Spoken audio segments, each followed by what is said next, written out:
welcome to the third episode of Long Distance Knits. I am Caitlin, and this is my crafty podcast about life at a distance. So I am coming to you still at my boyfriend's house in St. Louis, Missouri, where I have been for most of the summer. I've got about another month to spend with him before I move to Ohio for grad school. So just kind of trying to enjoy my time with my partner while I have it before I'm much further away. And we have had a very busy couple of weeks since I last podcasted with you. We actually have made a one-day trip home to Indiana and back. So we're both from the same area in Indiana, to pick up a new mattress for him. And that was very exhausting, but I got quite a lot of knitting done in the car, which was nice. It's really nice to go on a trip and not drive, because usually I'm driving myself around. So we did that. We had the 4th of July weekend, which was really nice to have that Monday after as a holiday for him, because that meant he didn't have to drive to Indiana on Saturday. Yeah, that was my lip gloss rolling across the floor. He didn't have to drive to Indiana on Saturday and back, and then only have one day of recovery. So it was pretty rainy here, so we didn't actually do much for the Independence Day celebration. For the second year in a row, we fell asleep watching the movie Independence Day, which marks I think the third or fourth time I've tried to watch it, and I still have not watched the movie all the way through. I have seen the whole movie, but I've never watched it in one go. Which is really funny because I love Will Smith. And yeah, I was always really surprised that I always forget that he's in it. I don't even think about it being a Will Smith movie. So yeah, we did that. We tried to see some fireworks, but the park nearby that does them is huge. It's where the zoo is. And it always gets a huge crowd. We went last year. They have a music festival, and it's really cool, and it's free to get in. And there are lots of food stands. You can buy alcohol and drinks and whatever, and just hang out, have a good time. And the fireworks display is great. Last year it was half hour, 45 minutes, maybe longer. I didn't time it, but it was probably the longest firework display I'd ever seen. And getting to the park only takes 5-10 minutes, but getting out of the park and back home takes an hour because of all the people. And so we were we can't really go to the fireworks on Monday night and them not be done until 11 and us not get home until midnight when he's got to get up early to go to work. So we walked uptown to see if we could see them from the park, but it was a little bit too cloudy, which is a bummer because fireworks are my favorite. I love fireworks so much. But we did see some others that just a few people around town were setting off on their own. And then we came home and fell asleep watching Independence Day, like we do. And last weekend, my parents actually came to visit. My dad had the whole weekend off, and so they came over on a Friday night, and we took them to some local restaurants. And my parents and I went and visited, there is a nuclear waste disposal cell nearby. It's about half hour away, where they made TNT and I think purified uranium, or they did something with uranium. And then in the 90s it was cleaned up, and so there's this giant mountain cell that you can walk up on, and there's a little museum that tells you about the cleanup process and what was made there during wartime. And I think it's really interesting. I've now gone twice, because I took Travis, I made him go, and then I took my parents when they were here, and then we went and visited a couple local wineries, which were really fantastic. We actually did some wine tasting through here about a year ago and didn't make it to these because the river had flooded, and to get to these wineries we would have had to go all the way back around into St. Louis and out to where we were on the other side of the river. So we didn't do that, so I took them this year, and we had a lovely time, and we went to some breakfast places, which is nice because where we are from, there's just not a lot of options for eating. There's a lot of chain restaurants, and then there are some little like local mom and pop places that are fantastic, but breakfast is really not the strong suit there. It's all like canned gravy, and yeah, it's not what you get in a city where there are just like a lot of fresh food options and a lot of places that are doing like local food stuff. So that was a really nice time, but because we've had visitors and we've been on the go, I feel like I haven't gotten very much knitting done. But that's okay, because that's what summer is for, right? To spend time with people and do things. And since I have not been seeing my family very often since I've been in St. Louis, it was really nice to get that time with them. So I do have kind of 3 sets of finished objects, none of which have ever appeared on the podcast before, because even though it's only been 2 weeks since I last podcasted, maybe not quite 2 weeks, I have just been casting on a bunch of new objects. The main reason for that is that I have a couple of friends with major life events happening, and I opted to make them some gifts. And so I want a podcast so I can get those in the mail, and hopefully they will not see them on the podcast before they get them. I think that's pretty unlikely. I mean, one of them just moved. It's unlikely that she even knows I have a podcast, and she is not a crafter, so she's not gonna like find it naturally. And the other one, I don't think she watches either, but she is a crafter, so I think that she's gonna appreciate these. So yeah, and both of them are named Katie.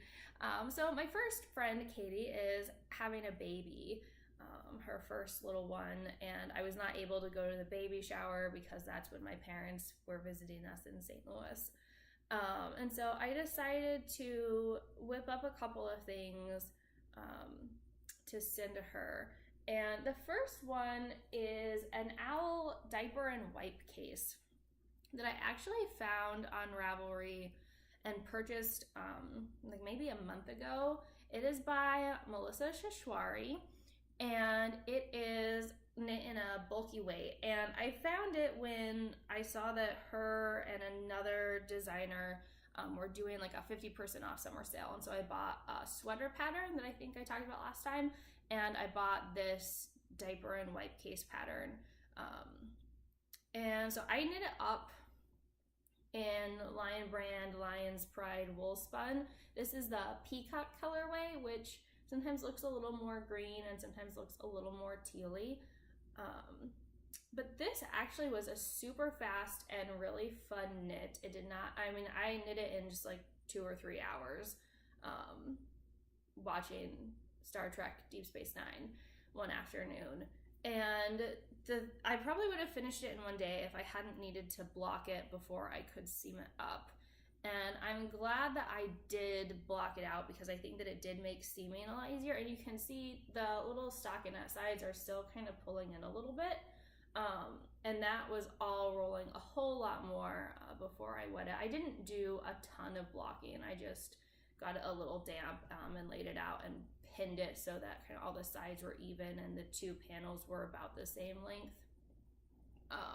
So it is all knit flat. So everything you see on the outside is knit on the right side, and then the inside actually is the wrong side while you're knitting. And then you just fold it up, you seam it up the sides, and then you sew on little buttons so that you can close it. And I was really pleased with this. I love how it turned out. I think it's super cute. It was definitely worth the couple dollars I spent on the pattern while it was on sale. And I think I will definitely make this again. I actually have enough of this yarn because I bought 2 skeins just in case. I knew that I'd be able to make this with one, but I wasn't sure what I was gonna send with it. And I had thought about making like a little baby hat, and I wasn't sure if I would have enough with just 1 skein of yarn. So I grabbed 2, and I did open both of them, even though I don't really know why, I just did.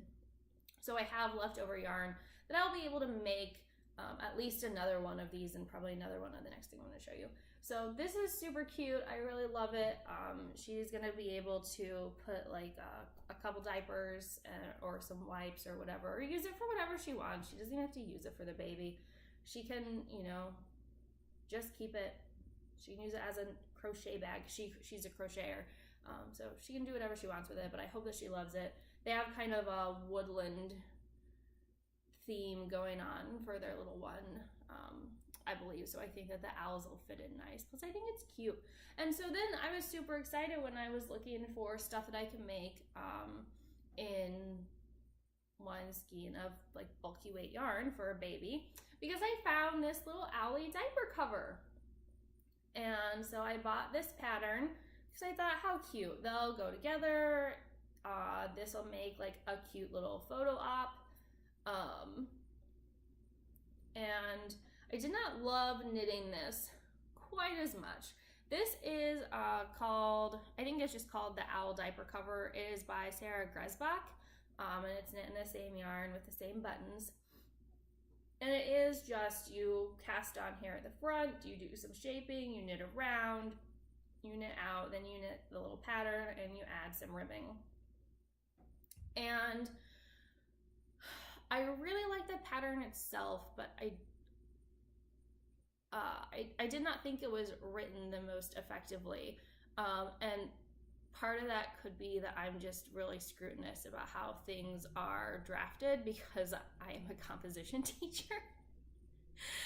And I have been planning a business and technical communication class the last couple weeks. And so I'm always thinking about like, how can this be written most effectively so that the ideal reader understands?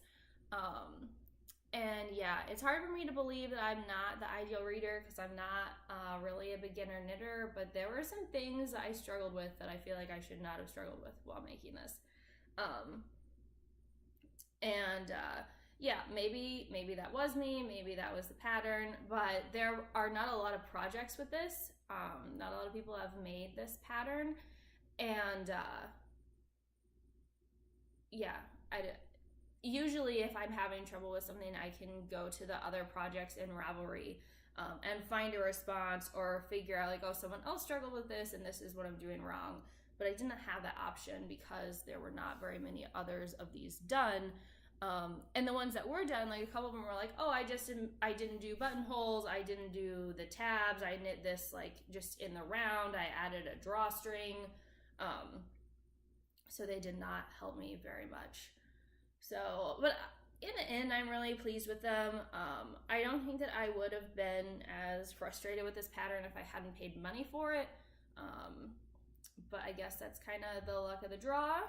And it turns out it's really cute, and I hope that she gets maybe some cute photos in it.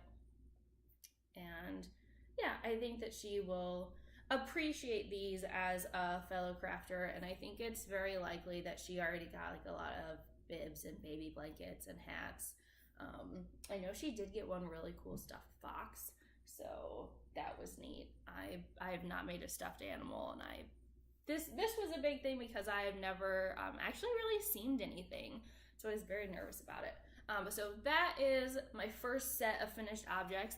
The next one is also a gift, and these are pretty simple. They are just the grandma's favorite dishcloth pattern in the Lily Sugar and Cream Cotton. I don't remember what these colors are. I think this is hot green.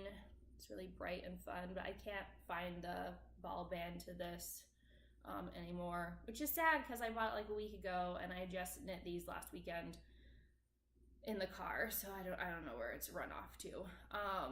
But yeah, you can get, I got 2 washcloths out of a thing of yarn, and I still have a little bit of both of these left over, which is nice. So I have a couple more balls of cotton, this cotton, that I can make some more cloths out of. But yeah, I have a couple of friends who just moved away, and although I'm super bummed to see them go, I'm really excited for them and their super cute new place and their new jobs. And so I wanted to send them something to kind of welcome them home. So I'm going to package this up and send this in the mail. And yeah, I think that they'll get some practical use out of them. It's better than, like, I don't know, sending some flowers that are just gonna die. Plus, this Katie always teases me for knitting, so I know that she'll get a kick out of receiving a knitted item. And that washcloth pattern was one of the first things, if not the first thing I ever knit. When my friend Lovey and her name is Kaylin, when she had been knitting for a while, and she had taught me how to knit on a loom, like a circle loom. So I was making scarves and stuff on that, and then she taught me how to knit washcloths. And yeah, so it was kind of fun to return to it now that I'm paying attention to things like yarn and needle size.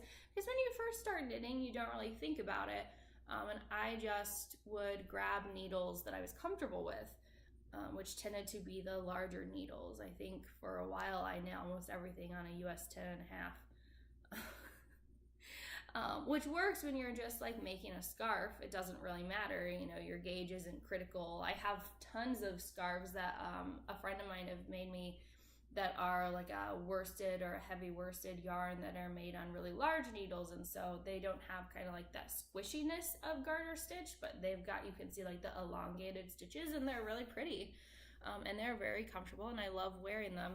But now that I'm kind of paying attention to things like your gauge or how you're supposed to knit something or the correct needles to use, it's kind of fun to come back to this because all of these actually turned out the same size, roughly. You can kind of see, I think, and I'm holding these little backwards, but yeah, they're all about the same size. I didn't block them. They're just gonna go in water and get used. And even if they don't have to be perfect. Yeah, they're nice. I don't love the sugar and cream yarn, but it was on sale at Michael's when I bought it, like for $6. And so yeah, when you think about this is like $3, that's not really a huge investment. It's a good yarn for the price that I'm getting, but in Terre Haute, where I live, where my family lives, I guess, I would usually buy my yarn at Hobby Lobby rather than driving down to Joann's. And the Hobby Lobby's I Love This Cotton is a lot softer, and you get a lot more in this skein. And yeah, I really like it. I have a market bag that I made out of it, and I have several things of I Love This Cotton sitting in my storage unit back home that are going to be made into market bags and probably sent out to people that I know, because it's really a lot of fun to knit for other people. Even though it makes me pay a lot more attention to the little imperfections and like ripping things back that if it were for me, I might not otherwise do. Or most importantly, weaving in the ends, because as you can see, all of these have ends woven in. There are no strings attached to these.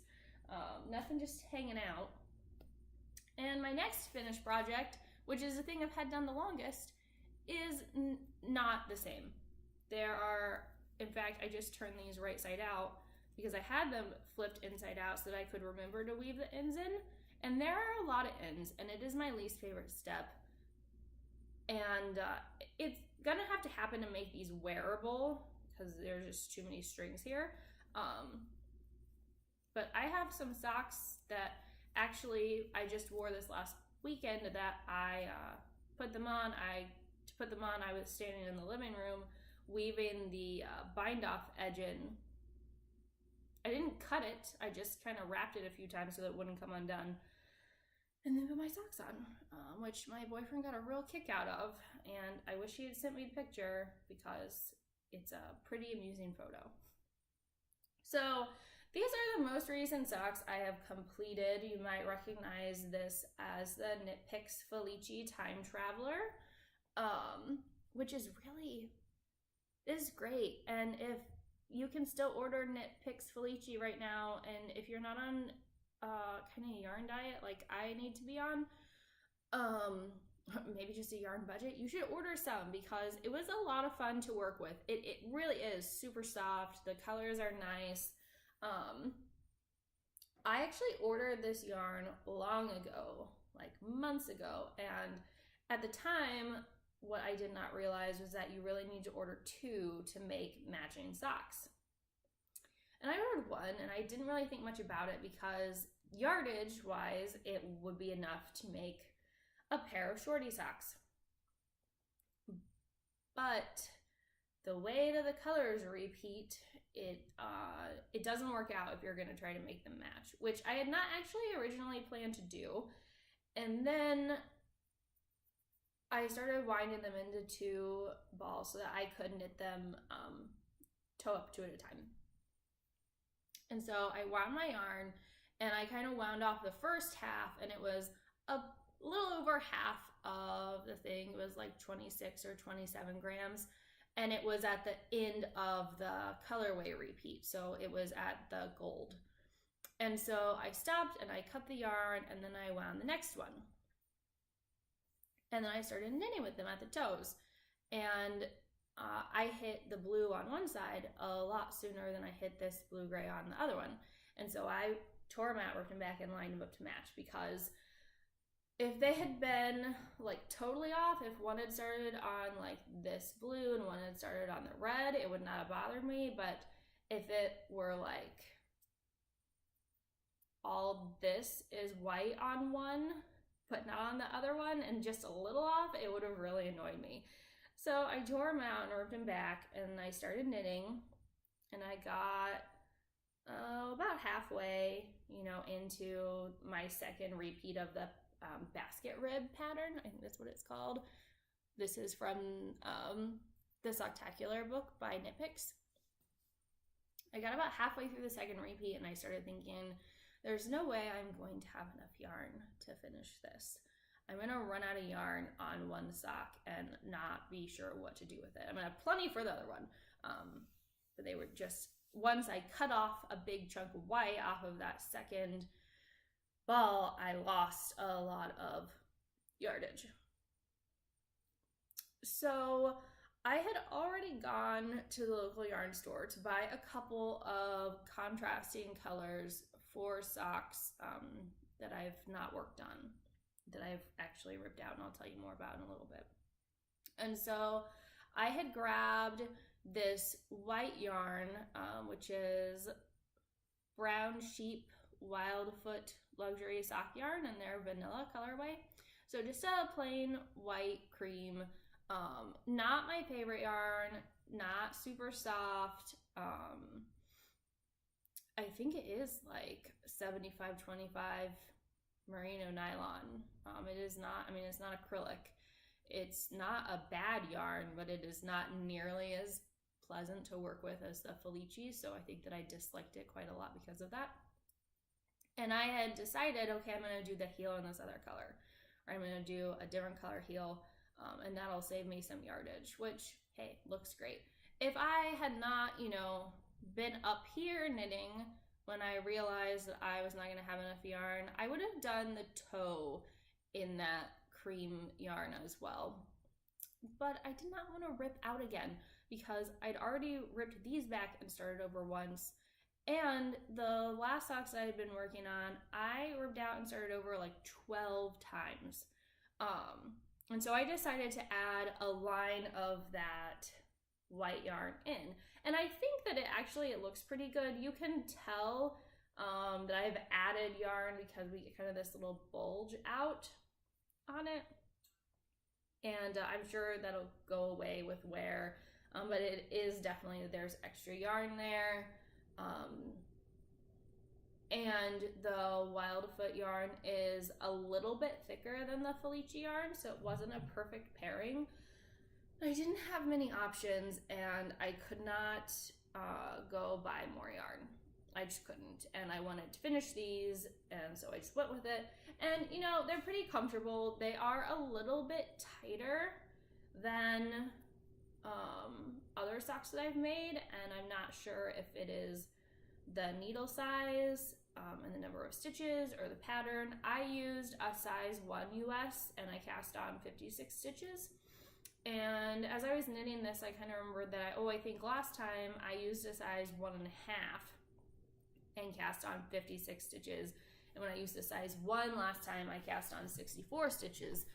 But I'm still trying to kind of play around to see what stitch count works best for me.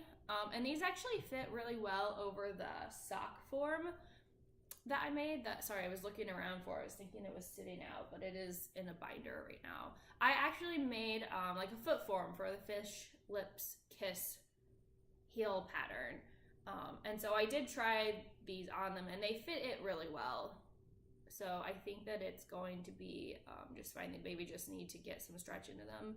But I'm so glad to have these done because it just suddenly became, it went from being a really pleasurable knit that was a lot of fun to just being a headache and being concerned about not having enough yarn to get finished. And I feel like I have a lot of looseness around my joins, and I think that's mostly because I was adding new yarn in. Like I did the little baby twisted rib cuff in the white. I didn't want it in the yellow, so I had to cut the yarn off and then move down to the white section. And so, yeah, it's just a little looser there, maybe a little loosey-goosey. But I think that maybe once I get over some of my frustration with this yarn, I'll be really pleased with these socks. And I would definitely order the Felici yarn again. I actually looked at it in the last Knit Picks order that I placed, but I decided not to get any. I have one ball of the Baker Street colorway still that I'm going to try to find a really good contrast color with so that they knit up a bit more easily and happily than these did. But these are the only things I finished for me, and yeah, they still make me happy. I really like a good learning experience, and these were definitely a good learning experience about what I want to do and what works for me and what doesn't when I'm knitting. And so I really only have one mile marker, which my mile markers are my works in progress, and I haven't gotten a lot done on it. This is my Absolute Delight wrap. It is the Bradway pattern by Shannon Cook. And I'm knitting it in the Cascade Cloud and Echo Cloud because this cream is like an undyed, it's a natural. And so I think in my last podcast, I had knit all of this through this cream twisted rib and was about to start on the main colors with the garter stitch. And I haven't gotten a lot done. I've mostly knit on this while watching the final couple episodes of Game of Thrones. My boyfriend always teases me that I need to have, I'm constantly knitting while we're watching something. And in fact, one of the main reasons that I fell asleep during Independence Day this weekend is because I was not knitting while we were watching it. I don't know, I just have a hard time sitting still, and I always have.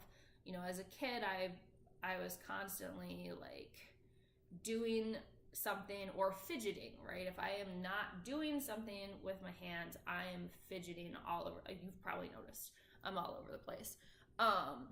And so I knit while I watch stuff because it makes it easier for me to concentrate on it.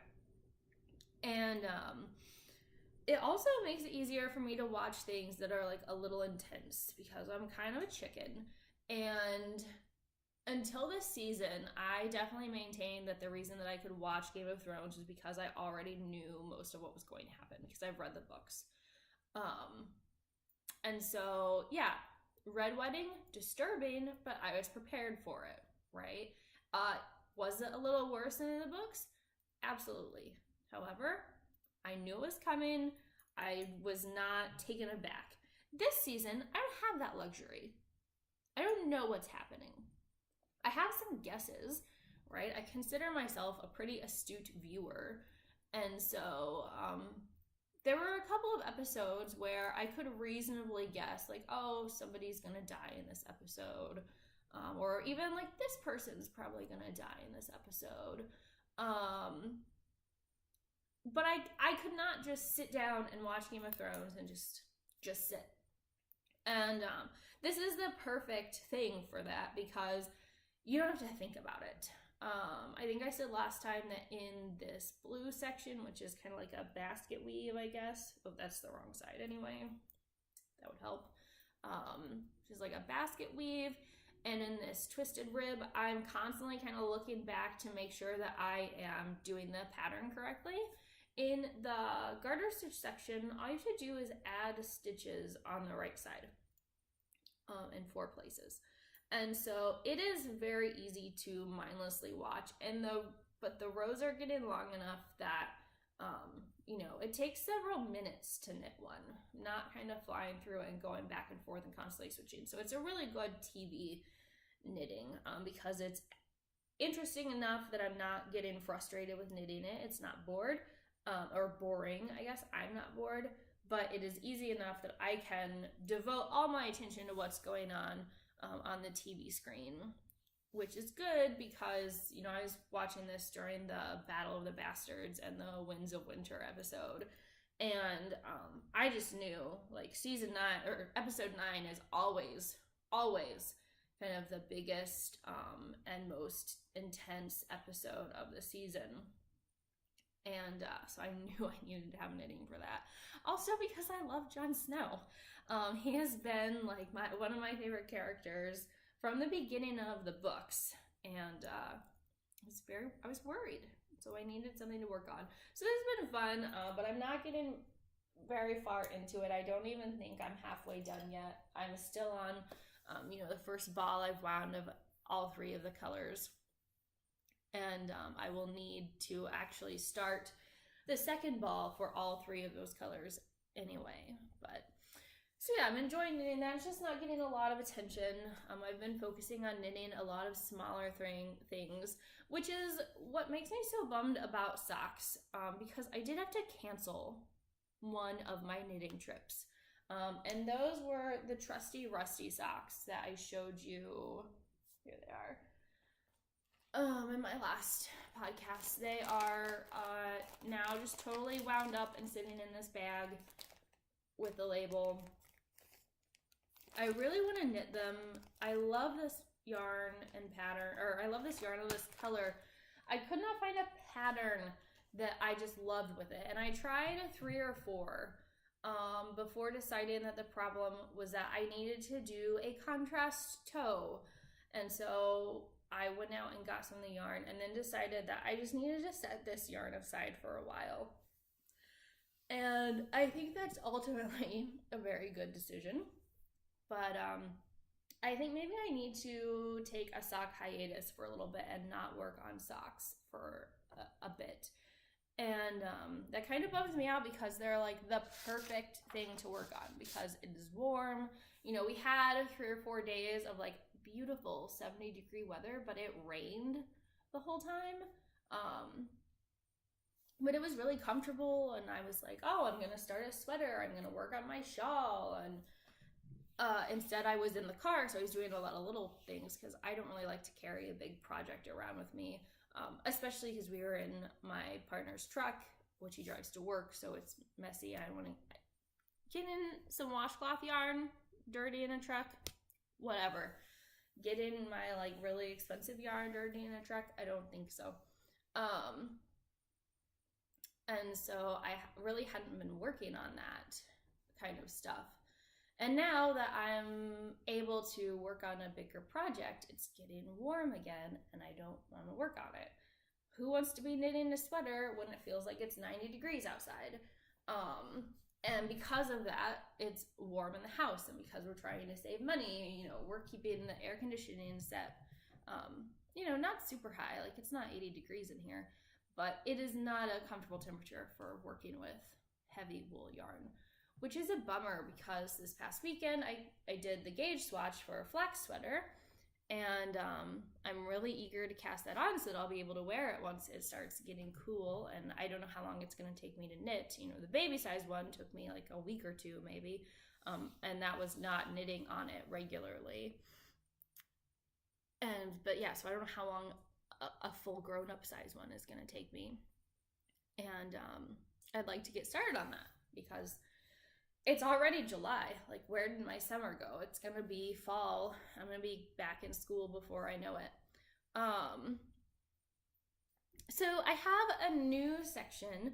This is my yarn incoming, where I talk about the things that I bought. And I have two very big things that have come. The first is I placed an order during the Knit Pick summer sale. And I only got 2 kinds of yarn, but I bought enough yarn to make a sweater, so I got a ton of one.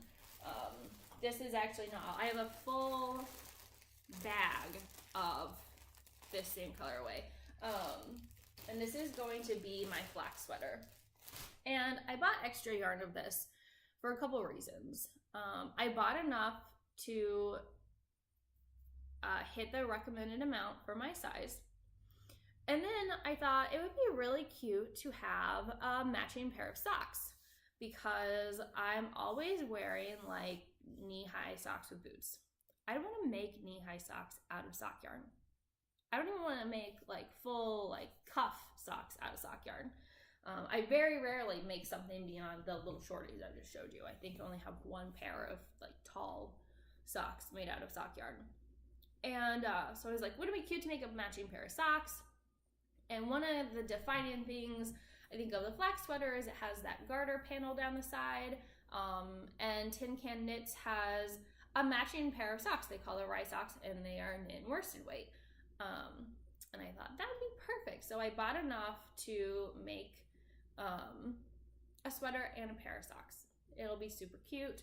I'm sure I'll get some wear out of them, especially once it starts getting cooler, because my winter boots are actually like a size big, because I think they only came in whole sizes, or they were just out of the size that I needed, and I like needed winter boots because the snowpocalypse was coming the next day. So I just had to get what I could get. And so yeah, I usually wear a couple pairs of socks with them anyway, so they fit better. And so I thought that would be perfect. So yeah, this is Wool of the Andes in tweed in the Brass Heather colorway. And it's really pretty. It is a little more yellow gold, I think, than it's showing up really tan. It is not quite as gold as their Big O Yarns Brass Heather, which I have made a cowl out of. It's a little bit brighter than this. And this actually, I did not order the yarn I thought I was ordering. I thought I was ordering the city tweed in the worsted whatever size, but instead I had ordered Wool of the Andes, which I didn't realize until it came in the mail. And it's fine, it's not a big deal. It's just made out of a different yarn, or a different wool type. And this is Peruvian Highland wool, which I knew from working with a palette yarn can be a little scratchier. But I think this is actually gonna be all right. It's pretty soft. Actually, knitting with it really wasn't terrible. So I got quite a lot of this. I cast on the gauge swatch out of this one.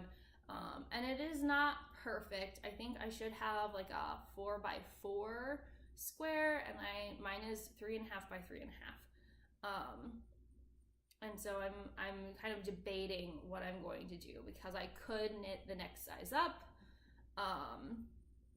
I could go up a needle size, but that is actually going to mean buying needles, and probably buying like 2 sets, like 2 needles, because even though I have a set of the Addy Click interchangeables, they're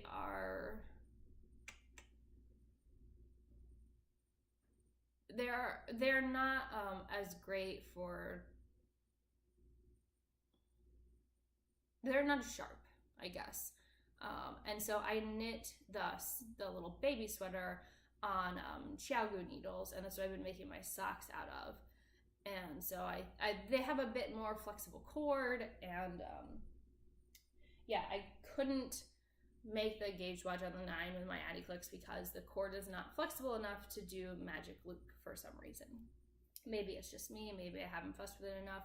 And also those cords are already dedicated, like the 2 longest ones are already being used. So I'd have to get something in order to go up a size. So I'm not totally sure what I'm gonna do. If I'm gonna try to go up a needle size, if I'm gonna go up a sweater size, if I'm just gonna knit the sweater size I measured, and then try it on once it gets past the bust. Because yeah, that's a lot of knitting, sure. You know, it wouldn't be the end of the world for me to have to rip back, because I don't usually make gauge swatches, but since I'm knitting something I'm going to wear, I make sure that it's right. But because I don't usually do them, I did not do a great gauge swatch. I did not realize that even though it says like in stockinette, you should put a garter border on it. So I didn't do that, and maybe if I had, I would have hit the right length. I don't know. So yeah, that's just kind of sitting. I'm not quite ready to cast on that anyway. And in that order, I also got Knit Picks in the Stroll Glimmer, which is super sparkly. It is black. I have 2 of them. There's another one somewhere. These are going to become a sockhead hat for one of my friends. And I just finally was thinking, like, this is actually going to be hard to knit with because it is small and it is dark. And the light in here is terrible. Maybe not terrible. It's very yellow. The overhead lights are super yellow. And so that makes it kind of hard to see sometimes. But I won't call it terrible, so that'll make you sad. And then I had a real splurge, and I am so, so excited about this. I actually had started recording this podcast yesterday, and I gave up on it. I just was like, I am not super comfortable. I'm not enjoying myself podcasting. And I had everything that I just did, I had done in 18 minutes. And we are now at 41 minutes. So I just scrapped it. Like, I didn't even save the video. I hit the stop recording button and then I immediately deleted it. And was like, I'm going to do this tomorrow. And I'm so happy I did that because my boyfriend came in 2 hours later with this polka dot package, and I like jumped out of my skin. And of course he was like, look what you got. And then he was like, well, look what I got, because I always have things shipped to him when I have it sent here. I don't have it shipped to me at his address. I don't know. It's just a thing that I do, and I'm going to continue to do it. It's just maybe one of my quirks. But yeah, so I was so stoked. I was like over the moon, out of my skin for like a good 20 minutes before I even opened it. If you saw me on Instagram, you know what's coming. If this package means anything to you, you know what's coming.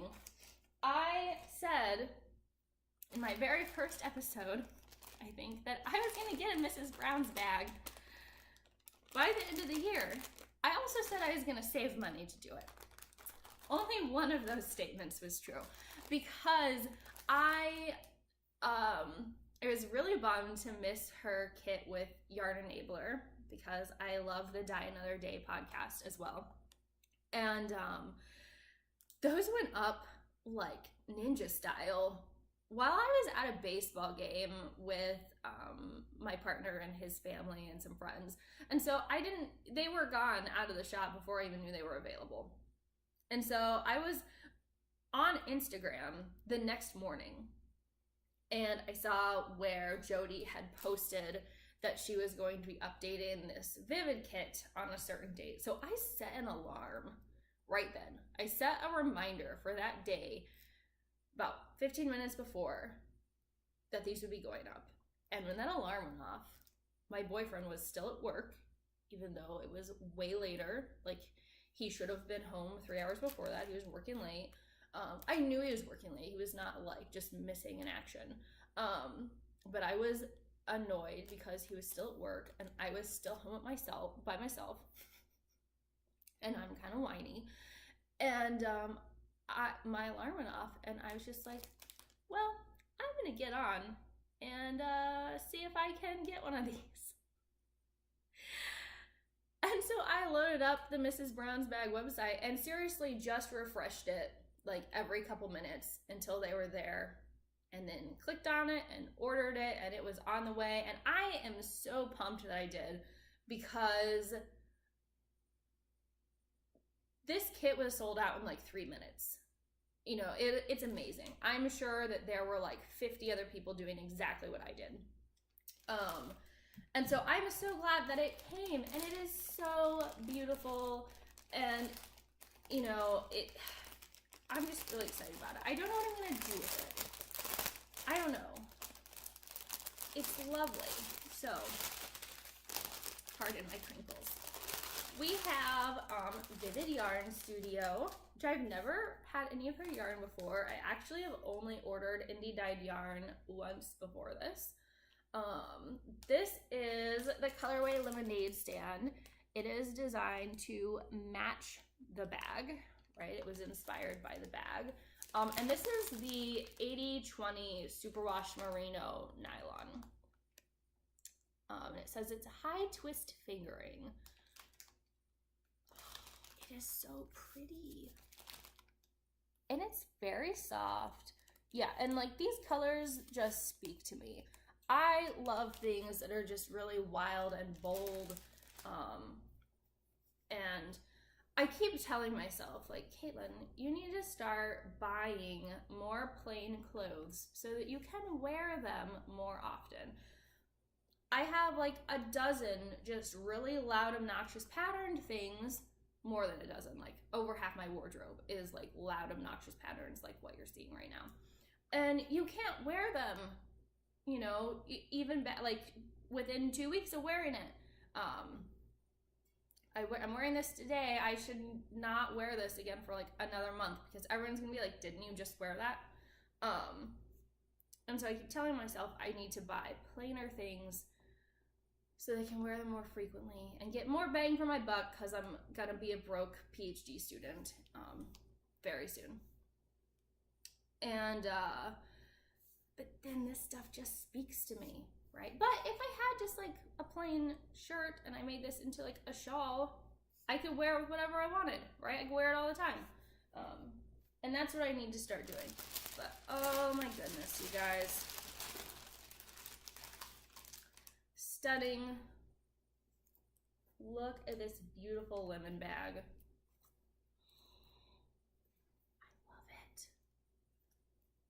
I love it so much. And it has this cute little, like, I don't know, is this like a pleathery pull? I'm not sure. It's a little suede-y. I don't know. It's cute. It's got this little lemon charm. And look, her little label is so cute. It's double-sided. I'm in love. I can't wait to use this. I don't know what I'm going to use it for. It's got, this is the first time I've unzipped it actually. It's got a nice purple lining. Yeah. Yeah, I'm just so down with this. It was well worth the money that I did not save up for, that I just splurged on. It is well worth the fact that I am now definitely on a limited yarn spending. I need to knit with the yarn that I have before I buy more. Yeah, totally so excited about it. Yesterday was a good day to get some good yarn. So I think that is about it. I'm gonna wrap it up here so that I don't go overly long. So thank you so much for watching and joining me, and please have a great day. Enjoy your summer while you have it, and I look forward to talking more knitting adventures with you next time. Bye-bye.